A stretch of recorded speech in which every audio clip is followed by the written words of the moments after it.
Well, hello YouTube. Update on the van. As you can see, I went to Home Depot. I picked up a carpet. It's exactly the same color as the original carpet, and the side here. I don't know if you can see it or not, but it's the same color. And this is 9 feet by 12. If you go to Home Depot, they sell the rolls are 12 feet wide, and you can cut it to certain length. So I cut it 9 feet long.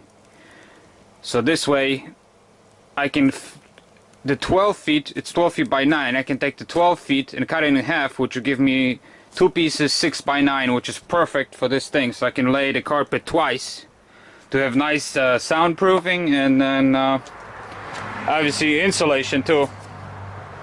So I can lay one layer of this carpet. This is nice quality carpet. It was well, it was 85 cents per square feet, but it's pretty thick. It's not one of those cheap 40 cents carpets, and it's nice and thick.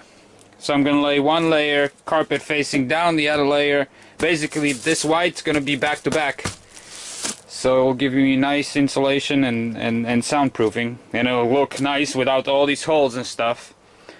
So I did that on Saturday, and I picked up the carpet, and then we stopped at the Mexican restaurant. And look, I got jumper cables. My freaking van just completely died. Came back from the restaurant, and then I tried to start the van, and nothing. Absolutely zero. No battery, no lights, nothing. Just like the battery died completely. So fortunately, there was a Tractor Supply nearby, so I went to Tractor Supply. They had jumping cables, so I bought jumper cables, and then, you know, found a guy who's got a pickup truck who's willing to jump my car. That didn't work. Well, the car would start it, but as soon as I would disconnect the jumping car cables, it would die. Which then I thought, well, okay, that's it. It's the alternator, and there's no other way, because you should be able to disconnect the battery and still run the engine on the alternator. And so I called the towing company, towed the van home, which was, I was an hour away. I live in the middle of nowhere, as you can see. I have no neighbors. I have nothing. This is my one house in the middle of for 10 miles. And so it was $175 to tow me 80 miles. So I get home, and boy, do I find problems. Alternator turned out to be good. I pulled the alternator out, and I bought an alternator right away online, and which was foolish of me. I'll keep it as a spare. But I pulled the existing one out. It seems to be good. And I was able to recharge the battery. I pulled the battery out, put it on charger, recharged it, fired right up. Everything's fine. But I found an issue. So I was testing this thing. I spent now 3 days testing it, pulling one fuse at a time. Actually, what I had is I had a negative disconnected, and I was running it on the amp mode and measuring the amperage. And everything was fine. It always, when you plug it in, when you touch it, the second draws about 1.5 amp. Then about 5 seconds later drops to 0.5. Then another 10 seconds drop to 0.09. And then a minute after that drops to 0.01, which is perfect. 0.01, 0.02 is your standard, you know, battery on the clock, I mean on the radio and stuff like that. So everything's fine. And but everything's fine if I disconnect the negative power and connect it again. Then amperage is fine. But what happens if I start a car, run the car, and turn the key off, and then leave the battery and everything connected? Then it starts draining my battery like crazy. But as soon as I pull this fuse, or the number 15 fuse, up in the compartment there, which is the TBC fuse, so something happens when I turn off the car, that the TBC module stays active and has sending power. You know, that module controls everything: your lighting, your little chimes, your radio, the power to the computer, and all this other crap. And for some reason, as soon as I pull the fuse out and push it back in, it stabilizes and then doesn't drain the power. But if I just turn the car off and leave it like normally I would leave the car, the TBC module just keeps draining the battery completely dead in a matter of 20 minutes. So okay, I fired up the car, and let's see, you can see the voltage. The voltage regulator works great.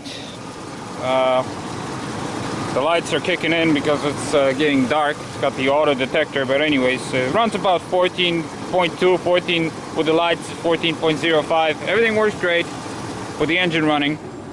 Surprisingly, if I disconnect the battery, the engine dies, but that's kind of strange. I'm new to this. But as you can see here, the voltage shows the same thing. The alternator is charging. I had the alternator tested, and the voltage regulator in the alternator is good too. So anyways, now I'm gonna kill the car, pull the key out, and you'll see how quick that voltage drops on the battery. I can't change. I can't freaking check the amperage on it, because then I have to disconnect the battery, and that takes it too long for me. So anyways, I just killed the car, and as you can see, 88, 87, it was on 91, 86, 85. This is the voltage. 84. At first it drops really fast and then slows down, but it continues to drop until it goes to about 12.3. Then I can barely start the car. So this is what's happening. See, 84 now. It was 91, and it will drop to I don't know if you can see, you know, with this old style displays. See, now it's already bouncing at 83, and it will just continue going down. But again, if I pull a fuse number 15 out, the TBC, and then push it back in, it stops the drain and everything works fine. But if I just turn the car off, it just continues to drain. So, and like I said, these fucking modules have to be reprogrammed by GM. I'm pretty sure they have to be. I'll look it up online, but they control lights, horn, the anti-theft on the key, and everything that's plugged in, cigarette lighters, and see, it's 79. It was 83. It'll just continue go down and down and down. Now it's 78. See, so this is what I'm dealing with. So anyways, that's the update on the Astro. I gotta definitely fix this electrical problem before I can continue with the camping conversion. And I hate to go to a dealer. I'm gonna buy the part online, so at least they don't charge me. But I haven't taken a car to a mechanic in years. I do everything myself. So, but in this case, I think you need the special computer to plug it in to program that stupid TBC module. So it just keeps going down. Now it's 1270. Like I said, it takes about half an hour to go to 12.3, and then I won't be able to start the car, or just barely start it. Now I'm going to pull the number 15 fuse, and you'll see how fast the voltage starts climbing, because acid batteries actually, you know, as soon as where's number 15 here? I pulled this thing out here so it's more visible. There it goes, number 15 is out. And this being acid batteries, when you disconnect it, it actually climbs in voltage. See, now it's 72. It's just gonna keep climbing in voltage, as you know, as soon as you take the drain away. And see, now it's 73. Just keeps on climbing. Now I can take that fuse and plug it back in, and it'll just keep climbing.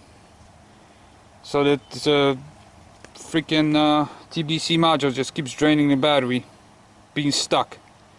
But as soon as I reset it, it goes back to normal, 73. It'll climb all the way to 87, 88.